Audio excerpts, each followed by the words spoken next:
আসসালামু আলাইকুম।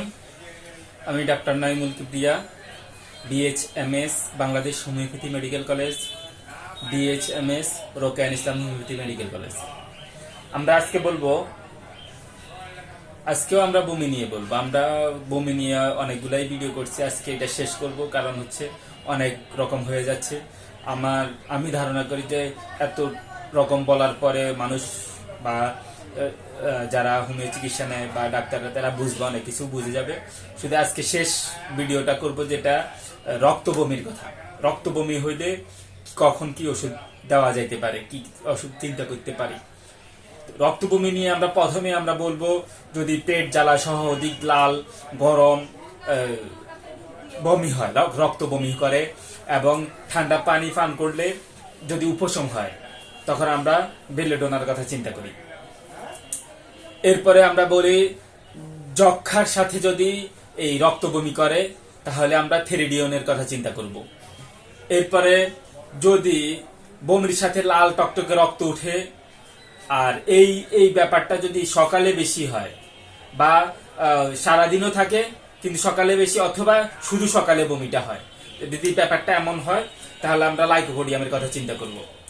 এরপরে আমরা বলবো, বুকে টাটানি ব্যথা এবং খিচানো টান টান একটা ব্যথা, সাথে সাথে কষ্টদায়ক কাশি সহ যদি জমা রক্তের চাক বমি করে বা তরল সাথে কিছু তরল রক্ত এবং জমা রক্ত একসাথে বমি করে, তখন আমরা তার জন্য ফেরামমেটের কথা চিন্তা করব। এরপরে আমরা যদি দেখি যে দুর্গন্ধযুক্ত রক্ত বমি সাথে জ্বালা থাকে এবং তার এই খিচুনি সাথে আক্ষেপ সাথে এই ধরনের রোগীরা সাধারণত গরম কাতর হয়, অর্থাৎ এরা গরম অসহ্য করে, এদের শরীর ঠান্ডা থাকলেও এরা গরম অসহ্য করে। এইরকম পেশেন্টের জন্য আমরা সিকেলি করের কথা চিন্তা করব।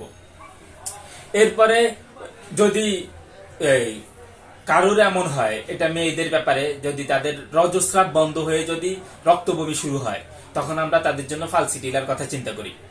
এরপরে যদি এমন হয় যে একটা ঝলক মেরে, অর্থাৎ রোগী মনে করে তার কাছে কিছু একটা ঝলক খায়, সে রক্ত বমি করে, লাল রক্তাক্ত বমি করে, এবং এটা যদি এটার কারণে সে একদম কাহিল হয়ে যায় এবং মনে করে যে মৃত্যু হয়ে যাবে, মারা যাবে, এই সময় আমরা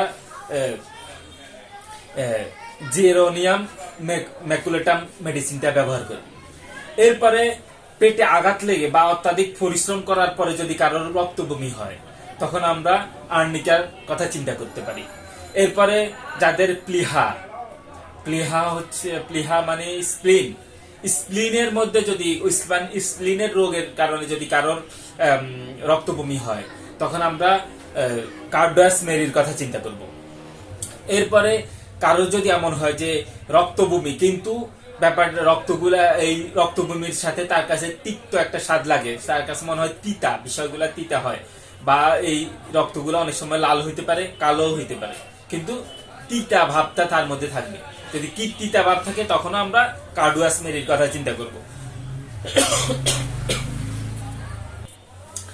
এরপরে আমরা বলবো, যদি পেট ফাঁপা থাকে, পেট ফাঁপা, ঠান্ডা গাম এবং তার ফালস গুলা একদম সংকীর্ণ হয়ে যায়, নাড়ি সংকীর্ণ থাকে, সাথে সাথে যদি রক্ত বমি থাকে, তখন আমরা তার জন্য কার্বোভেজের কথা চিন্তা করব। এরপরে যদি দেখা যায় যে দেহ ঠান্ডা, শীতল গাম, সাথে সাথে এই পানির মতো একদম পাতলা রক্তাক্ত বমি করে, এটার মধ্যে কালো কালো পদার্থ অনেক সময় থাকতে পারে, তখন আমরা বেরেট্টা মেলবামের কথা চিন্তা করব। এরপরে আমরা বলবো, সর্বাঙ্গ ঠান্ডা, পুরা শরীর ঠান্ডা, সাথে সাথে বমির কারণে অনেক দুর্বল হয়ে গেলে আমরা সিকেলি কর একদম নিম্ন পাওয়ার কথা চিন্তা করব। এরপরে সাধারণভাবে কালচে রক্ত বমি যদি করে কেউ, সাথে সাথে দুর্বলতা থাকে, তখন আমরা চায়নার কথা চিন্তা করব। এরপরে হাত পা শীতল কিন্তু জ্বর, সাথে সাথে যদি মৃত্যু ভয় থাকে, নাক মুখ দিয়ে যদি এই রক্তাক্ত বমি করে, তখন আমরা অ্যাকোনাইট ট্যাফের কথা চিন্তা করি। এরপরে যদি পেটে গড় গড় শব্দ করে, অনেক সময় রোগীরা কল কল করে পেটের ভিতরে, সাথে সাথে যদি কালছে রক্ত বমি করে, তখন আমরা হ্যামামেলিসের কথা চিন্তা করি। এরপরে বলবো উজ্জ্বল লাল রক্ত, এমনকি নাক দিয়েও কখনো কখনো এই এই বমি চলে আসে, রক্তাক্ত রক্তাক্ত বমিগুলা চলে আসে, তখন আমরা এই ফেরাম ফসের কথা চিন্তা করি। এরপরে আমরা বলবো জিহ্বা পরিষ্কার, পিপাসাহীন, গা বমি বমি এবং টকটকে লাল রক্ত বমি করে, কালো রঙের রক্ত বমি করতে পারে, কিন্তু গা বমি বমি ব্যাপারটা, জিহ্বা পরিষ্কার এবং পিপাসাহীনতা যদি থাকে, তখন আমরা ইপিকাকের কথা চিন্তা করব।